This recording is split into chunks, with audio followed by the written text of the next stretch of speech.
Hello, I'm your host, Giselle Gamby, and this is the Intuitive Pull Podcast, where together we'll embrace the plans we did not make, yet unfold businesses and lives that are so much greater in wealth in all ways than any business or life plan could ever achieve.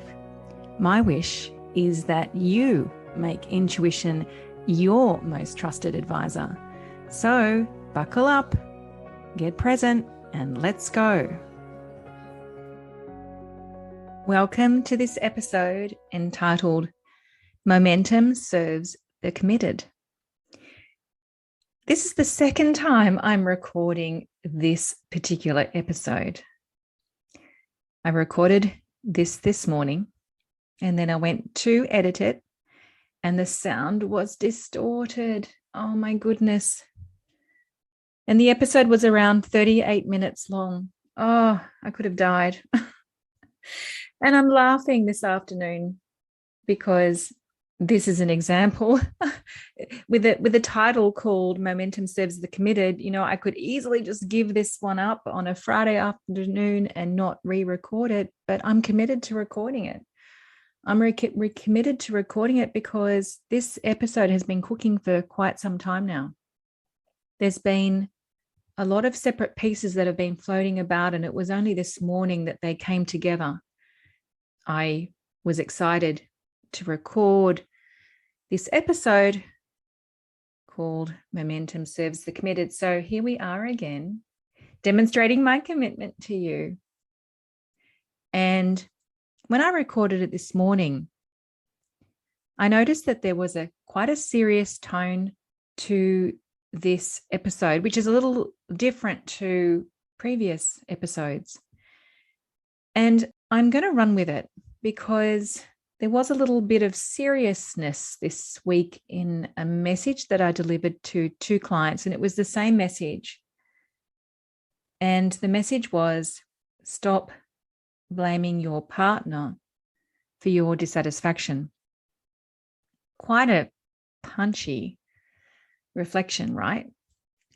And today I received an email from one of them saying, really appreciate what you said because it has put the power back in my hands. I've put the power back in my hands and I've stopped blaming my partner and, I've freed him. And so that seriousness this morning when I was preparing for this episode and then I recorded it was here. And so I'm trusting it. And I'm trusting that for the people who are meant to listen to this episode, that they're requiring that serious tone, that serious reflective tone. So when I talk about momentum serving the committed, what I mean by that is momentum around following the intuitive pulls and realizing them into their fully blossomed expression. So momentum serving that, momentum serving the intuitive pull in its fully blossomed expression. So momentum serves the committed. The way that premise arrived, well, it kind of fell out of my mouth. And that was a few weeks ago when I was facilitating a group call with clients, and beautiful and very powerful coach Elizabeth Adams. If you're looking for depth and you're looking for just profound transformation around your entrepreneurial spirit and around depth of connection in relationship with self and others and family members, please look her up. I will add her name to the show notes. If I was ever to be coached in that regard, I would choose Lizzie for me. She's remarkable. And she was talking to us about her father, who is no longer with us. And she was telling us a story that when she was growing up, her father moved all of her family to Ireland and he needed to put food on the table. So he went and became a window cleaner. And the way he set that up was he decided that he only wanted to work with customers that would commit every fortnight to having their windows cleaned. And he really stuck with that. agreement within himself and with his customers. And, if a customer did not follow through on that commitment, he would no longer have them as a customer. And the benefit of that was that obviously he put food on the table, but he also developed this really engaged community of people who valued his work. And so when it came time to do what he really wanted to do, he had his beautiful base of clients already, his beautiful base of community that then became customers in the business that he really wanted to do. And when Lizzie was talking about that, the words, like I wasn't thinking about it at all. The words literally fell out of my mouth, and the words were momentum serves the committed. And it was really interesting because that night the words wouldn't leave me. And the following morning I woke up and I noticed during the night, as I was sleeping, I was watching myself hear those words in my sleep over and over and over again. And then, when you kind of wake up, but you're kind of sleepy in that kind of dozy state, and then you go back to sleep. Well, in those periods in between, I was having those words, momentum serves the commitment, just rotate and rotate and rotate across my consciousness. And so that morning, of course, I gave it presence, and I became aware, not just in the morning, but even at the end of the session, that I was noticing that, I really appreciate the momentum that I have in my business and that I've had for a few years now. And I wanted to further appreciate what were the components of that. How is that momentum here? And as I was appreciating it, I realized there's one area that it hasn't been in all of my life, and that is very vulnerably speaking here around my weight. And I think probably from, 8, 9, 10 years old, I think I've thought about my weight until now, 52. And, I've tried every single diet in the world. I've yo-yoed. And yes, I have absolutely had shifts around moving from judgment to self-love. And yet I still don't have a sense of peace there.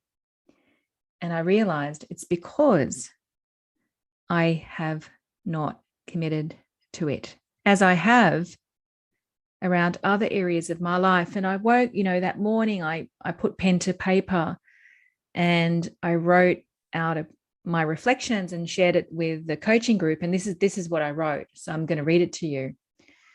So I said, all night in my sleep, I kept hearing the words over and over again, momentum seeks the committed. And, I said, I haven't had that commitment in my physical health, in my weight in particular. And I said, I'm pretty good with food and exercise, to be honest. Really, I am pretty good. And then I told myself the story. It's the wine I drink at night. I have a few glasses of wine at night after my kids have gone to sleep. And then I realized that's bullshit. That's a symptom. It's also a story I've been committed to. The real cause is that I haven't committed to my physical health. I haven't committed to it like I have with my spiritual health. I haven't committed to it like I have with the health of my family. I haven't committed to it like I have with the health of my leadership here in the coaching group and here even in the podcast. I haven't committed to it like I have with the health of being of service to the wider community, to humanity. I haven't committed to it like I have with the health of my financial wealth. I haven't committed to it like I have with creating a beautiful new kitchen that we now have. I haven't committed to it like I have with reversing my Hashimoto's disease, which is part of physical health. I asked why. Why do I have momentum in all of these other areas and not in relation to my weight? And I said, because in all the other areas that are healthy, I commit to my energy first.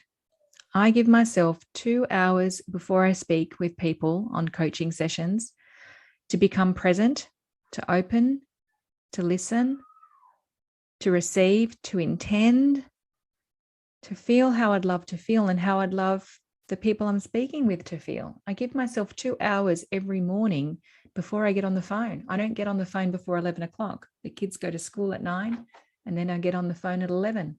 Those 2 hours I spend becoming present. I spend on my energy first. And not only do I give myself 2 hours Tuesday to Thursday, I give myself all of Monday. Like, it's very rare that I'll have a session or I'll have a conversation with a potential client on a Monday. Very rare. And I also run, 3 to 4 times a week where, that's a really spacious experience for me. And I can't tell you how many hours I've given myself with different teachers, coaches, workshops, books, etc. I'm now in my 4th year with my wonderful coach, Daniel Batten. And it's not because I need to. I have no need. It's because it gives me joy. It's because it supports me to choose what I'm committed to. It supports my energy first. And so when I counted all of that up, that's a minimum of 16 hours per week committing to my energy. A minimum. I mean, that's just probably not even accurate. Let's add a couple more because I didn't even include, group calls I get on with my coach every week. So let's say 18 hours minimum a week I spend committing to my energy, to my presence, to my intuition, to my focus, to my decisions and choices that I'm making around all those areas where there is momentum. And it's not hard work for me. It's not a chore. It's an enormous joy for me. And if I didn't commit to my energy first, then everything would actually feel like a chore. It would be transactional, mechanical. And so that was a really cool reflection that morning. And so I've been playing with all these different themes over the last couple of weeks. Surrendering, letting go, this premise around momentum serving the committed, faith. And then I realized this morning that all of that really comes under the heading, which this episode is dedicated to, that in terms of the intuitive pull, in terms of following those intuitive pulls so that the full realization on earth is here and not just in intention in the formless world, in dreamland, but actually here, well, that momentum comes through commitment. And so I wanted to reflect on with you what I have observed that disrupts commitment, with the intention that you'll sit here in self-reflection. If there are areas in your life that you have yo-yoed around, that you haven't had that momentum or that sustainability, that you might see yourself through these, particularly through 4 reflections that I'll take you through. So what disrupts commitment? So the first piece is that, as demonstrated through my vulnerable sharing around my weight, is that the fact that you didn't actually really commit to it in the first place. So what disrupts commitment? You actually didn't really commit to it in the first place.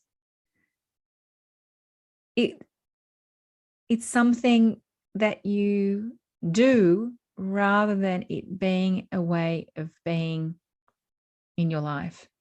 And I can for sure say that my focus on my weight has been something that I have done, and it has certainly not been,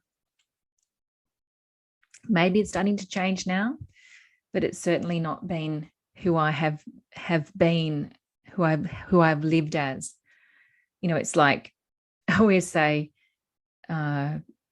living an aware life, commitment to personal growth is not like deciding to learn how to crochet and crocheting for a month and then giving it up. It's a way of being. It's a way of living. And when we don't commit to something as a way of being, and it's more so something that we just do from time to time, well, there is no momentum. So that's point one. So what else disrupts commitment? When we have received the intuitive pull, right? It comes from our spiritual nature, does not come from our rational mind, does not come from our human personality. It comes from this vast consciousness, right? This intuition comes from this vast and limitless consciousness. And so when we are connected to our intuition, we are absolutely orientating from our spiritual nature, from our formless nature. That can't be seen with the eyes. But here's the thing. If we are only locating ourselves in our spiritual nature and not also orientating from our human self, which has agency and will and desire and choice and decision, and we are deciding that our intuition or our intuitive pull is to be taken care of by our spiritual nature only, if we believe that it's our spiritual nature's responsibility to bring that intuitive pull into the world in form, we've just given our power away to our spiritual nature and we have abdicated personal responsibility. We've abdicated taking personal responsibility in our humanness. And the truth is that we are not only have a spiritual nature that is limitless and eternal and that will stay with us when our bodies have gone and passed, but we also have the blessing of being in this human body and in this personality. And we've come to experience that. That's why we're here in this human form. Otherwise, we wouldn't have this human vessel, right? And so momentum serves those who are committed to not only operating and orientating from their spiritual nature, but also those who are committed to taking care of their human form, to taking care of their human self, their person. And in that, there's some work to do, because every human being has a common denominator, has many common denominators, but has this common denominator. And the common denominator is that every human being on some level believes that they're not enough. Every human being on some level believes that they're not really worthy of having that thing that their intuition has shown them, or that they're powerless to bringing that about, or that, they really don't matter, or that it doesn't matter, or that there's more important things to take care of, more that there are people that they are responsible to, and that those people, family, for example, take priority over following those intuitive pulls. So all of those belief systems are fear-based. And if we have those belief systems running the show in the background, and we haven't become aware of them and chosen to put them in the back seat, well, that intuitive pull will not be realized, plain and simple. And in addition to that, to experience momentum around our intuitive pulls being here on this earth in form, we have to participate. We have to have agency. We have to be resolved around our will to bring that to life. And we also, in our human form, get to feel the desire, the joy of bringing that thing to life. And so without that stake in the ground and without that emotional engagement with that thing that we've seen through our intuition, it will only remain in its formlessness. And I've seen this time and time again in, certain spiritual communities that I've been a part of in the past, where they'd be flooded with intuition and it'd be a crazy, amazing experience. And people would leave jobs, highly paid jobs. And it was absolutely their calling to do that. And then they'd forget that they need to participate here. And they'd go into powerlessness and nothing would move. Nothing would be realized. And then that would set up another whole washing machine of dissatisfaction. So we have to participate. It's like a marriage, right?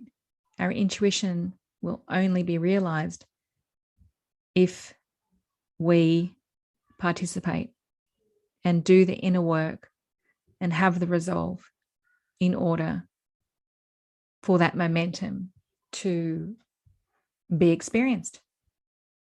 So number 3, what else disrupts commitment? Well, doubt and regret, those feelings within and the thoughts that happen as a result of that can very easily hijack the unfolding process. So us human beings, we like evidence, don't we? We like evidence to show us that what we've seen and what we're choosing is accurate and not delusional. Like, show me the money, right? So that I can feel safe that I've made the right decision. The thing is with the intuitive pull is that there's a process that unfolds naturally that rests in an intelligence that is far greater than my personality and your personality could ever plan for. And so there's this unfolding process that is designed for our good that is taking place. And when we can't see the seeds that we've sowed harvesting, it's easy in our humanness to go into doubt and then regret making that decision. And when regret happens, it interrupts the ability to remember that there's a bigger picture that's unfolding here. And we can't always see, most often, we can't always see that bigger picture that's unfolding until it's actually here. And so when we're in regret, or when we're in doubt, and we agree with that, we then hijack the process and do things to avoid the possibility of regret. So listen to that one again. We then hijack the process to avoid the possibility of regret in the long term. And when we've done that, we've just totally hijacked the intuitive pull. We've totally turned our back on it and we've said no. Have you ever done that? It's a really interesting tone again, like even as I'm sharing with you, I feel a seriousness, which is different to how I have recorded previous episodes. And so, the Giselle part of me is saying, oh, what about this seriousness? Do we really need to do this? Yet I have to trust it because, as I always say, there's an energetic exchange that is happening here. And I know that I'm creating these episodes because I've tuned in. I've tuned into the field and I'm tuned into you. And so for some, not all, the seriousness will be exactly what's required. Just like the 2 times that I said this week to 2 different clients, stop blaming your partners for your dissatisfaction. It's like a little slap, right? Done with love. And sometimes it's required to wake up and see what we've been doing that has been the opposite of what we've really wanted.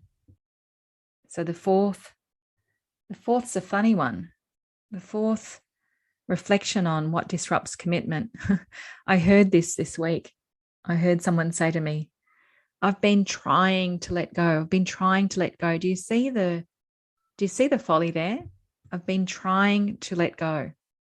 That's an oxymoron, because trying comes from efforting. It's a mental process. It's a mechanical process. It comes from an active analysis. I have to try to do this thing. But letting go and surrendering in diametrically opposite to that. It's like, imagine trying to jump off a cliff. You can't try to jump off a cliff. You either jump off the cliff or you don't. You can't try to. And when we try to, we're in resistance. We've got the brakes on. Right? So what disrupts commitment is when we resist the surrender, when we resist the act of surrender, when we resist the act of free falling and letting go. And we have to free fall and we have to let go in order to follow the intuitive pull. It's the only way. So I'd love to hear how you're going here, as you're reflecting on your life, and also in contrast to an opportunity here for you to actually appreciate where you have been committed, where you have let go, where you have surrendered, where you've noticed the doubt and regret, and you've said, no, I'm continuing. I know that there's an unfolding process here, and I'm trusting it. I have faith in it. And an appreciation where you have operated from your spiritual self and your human self, and you have taken responsibility, and you've had agency, and you've had will, and you've cleaned up where you've needed to clean up the unworthiness or the powerlessness or distrust or whatever fear-based beliefs were there. I want you to also appreciate the moments that you have orientated from all of that. And also to appreciate the moments where you absolutely have been committed to that thing, that intuitive pull. Yeah. So both in reflections of where you haven't committed entirely, where commitment's been disrupted, and also where you can appreciate that, geez, I have absolutely experienced momentum through my commitment. Or if the momentum is not here, to remind you to have the faith that there's an unfolding process, and that the harvest can only, it's inevitable, because the seeds have been sown and you've done the work, you've done the inner work. So I want to talk about what galvanizes commitment, and I'm going to honor Lizzie again, because that word is her word, galvanizing. I hear that word often through Lizzie's communication. And it's just, I really love it. I love that word. So credit to you, Lizzie. Thank you for helping me create this podcast. What galvanizes commitment?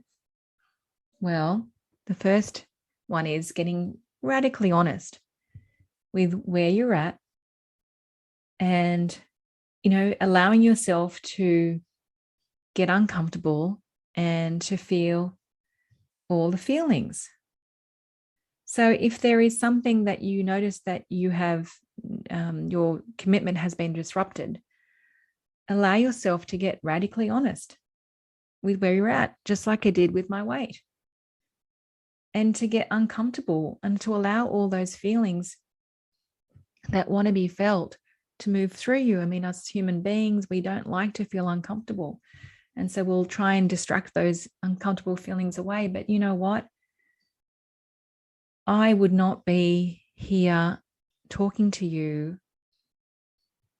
I would not be coaching had I not allowed myself to get radically honest and to feel all the feelings that I felt back in, between 1999 and 2002, when my awakening process began.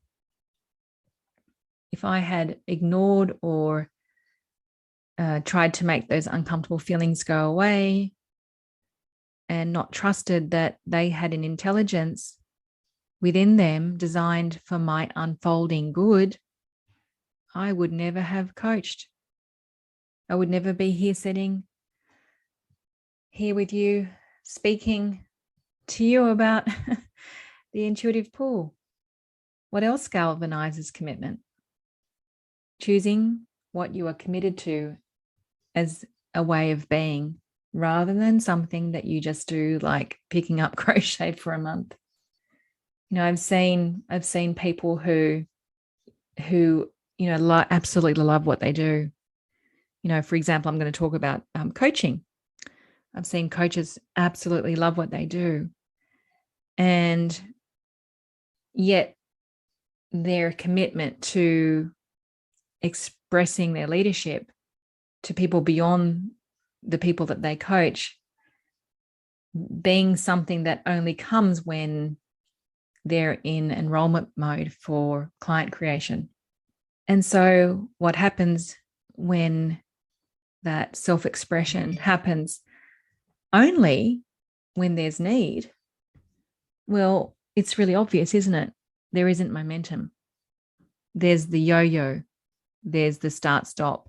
There's the unsustainability, just like my weight. And so I don't know how that looks like in your world, but I would invite you to think about, what is it in your world, in your leadership, that you only do when there is need, rather than it being a way of being. Like I've said this 100 times now, I would continue expressing myself here with you. I would continue coaching because it's such a joy for me, even if I won the lotto. So I don't do this from a place of need. I have no agenda here. I do this because I love it, because it feels good, despite recording this morning's episode and then losing it. So what is it that wants to be upgraded in you? That is a way of being, rather than something that you do every now and then out of need and agenda. If you elevate it to the joy of that expression, or the joy of whatever it is, you will galvanize commitment, and that will create momentum and sustainability. What else galvanizes commitment? Making sure that what you are committing to is born from love versus being born from judgment or agenda. So I just gave the example of doing things out of agenda and need, so I won't repeat that again. But let me give you an example of doing things out of judgment. So again, when I go back to my weight, I know when I have done things from judgment of self, and when I have taken on a diet or chosen not to drink for a month, for example, I know when it has come from judgment, from self-judgment. And I also know when an act of intuition has come from self-love. So, for example, I was diagnosed with Hashimoto's disease, I think, I don't know now, maybe 6-7 years ago. And I went to an integrative doctor and we managed it. And so the symptoms were under control. And then I was watching a Netflix show called Heal. And on that show, they talked about Ayurvedic medicine reversing Hashimoto's, which I didn't even know was a possibility. So I went and researched who would be able to support me, which doctor would be able to support me. And I found a wonderful doctor called Dr. Amy Gajar in Surrey Hills. I'll put her details in the show notes as well. And, that was that calling, that intuitive pull that I had to go and reverse Hashimoto's was not at all born from judgment, but born from love of self. And I had my numbers, my hormones tested not long ago, and pretty much most of my numbers have reversed other than one. So what galvanizes commitment? When you make sure that what you're committing to is born from love rather than born from judgment or agenda. What else galvanizes commitment? Committing to energy first. I talked about my at least 18 hours a week committed to my energy. Energy first always. And why? Because it's joyful. My goodness, it's joyful. And in this world where, of achiever and we've got to get so much done and busyness, most people wouldn't even think about committing to energy first. Like it wouldn't even be in an idea that's real. Like when there's a story that, and I don't know if it's true or not, but there's a story that the Native American Indians were on the shore, standing on the shore of an island, and then ships had gone past them, but because they had no reference for what a ship was, they couldn't actually see it. They couldn't actually see the ships going past. I don't know if that's just like a little story or not, or if it's true. But the reason why it's just come here to speak about is because committing to energy first is like, not for some people, unrecognizable. They don't even know about it, so they have no reference for it. So I'm speaking about it here. Perhaps this is the first time that you have reference for it, or perhaps you already have reference for it, and it's like, commit to energy first. Commit to energy first. Another way of galvanizing commitment is by remembering that you are the predominant creative force of your life and of life. You. So let's go back to those two clients that I said to them, stop blaming your partner for your dissatisfaction. They'd forgotten that they were the creative source of their life, right? Nobody can take responsibility for you. Only you can take responsibility for your happiness. Only you. So here, what galvanizes commitment is the remembrance of that. And the embodiment,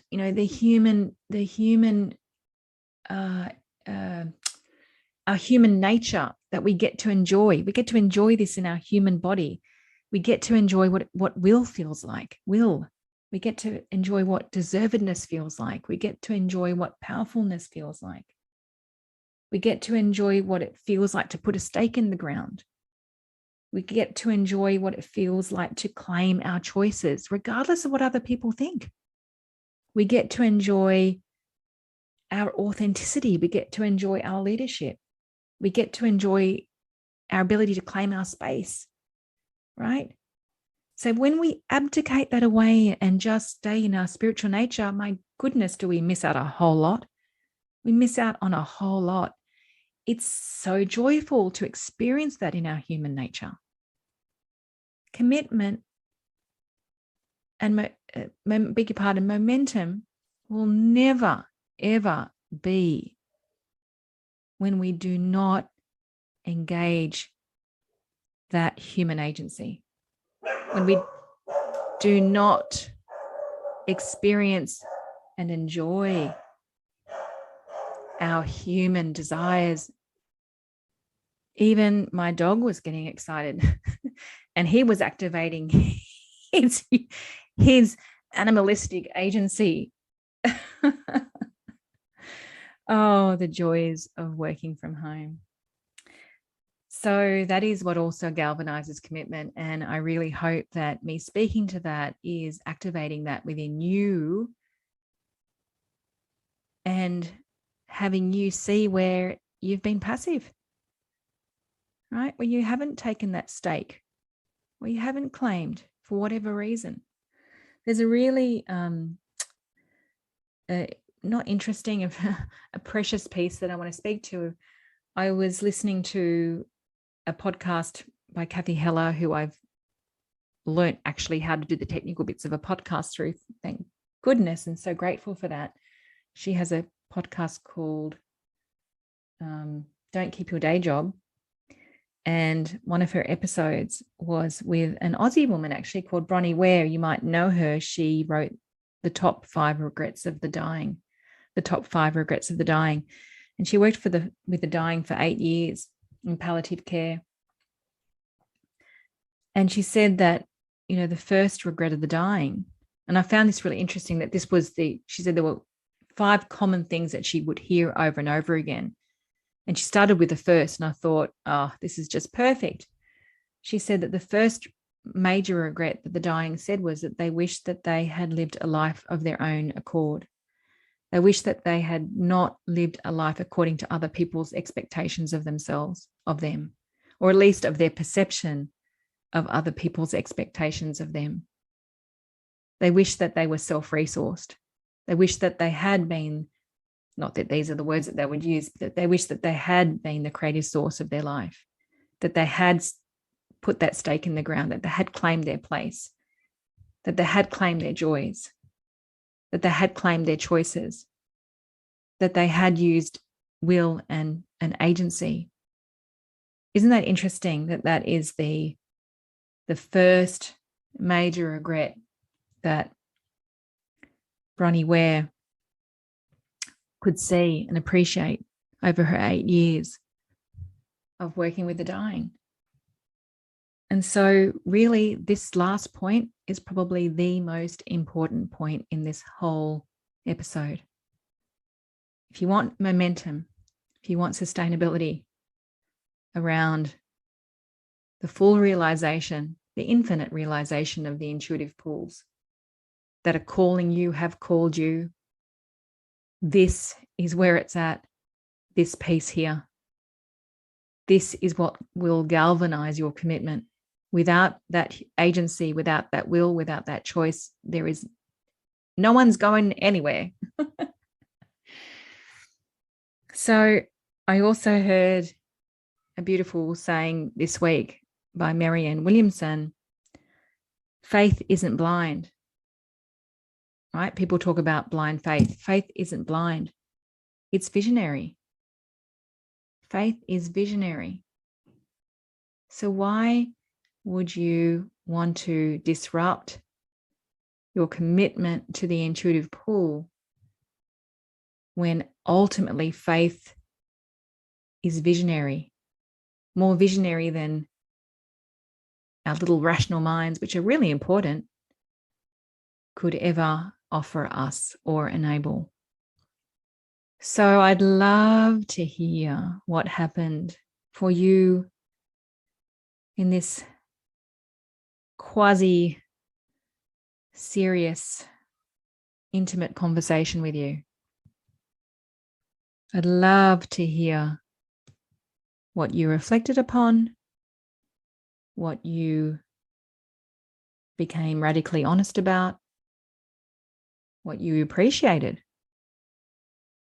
what faith has grown, and what agency is within you, or growing within you, or even what you've been uncomfortably stirred by, just as I was a couple of weeks ago when I realized I never actually ever have really committed to a weight that I'm deserving of and deserves me. Thank you for being here. I so appreciate your presence. Thank you. Thank you so much for listening. I trust that you were intuitively pulled. If you liked this episode, please follow this podcast and share the love with your family, friends, and colleagues. Let them know that I'm here. And if you'd like to have more communication with me, join the Intuitive Pull Facebook group, where you'll find details in the show notes, and you can let me know about what pulls you've been receiving by listening to these episodes. Until next time, so much love.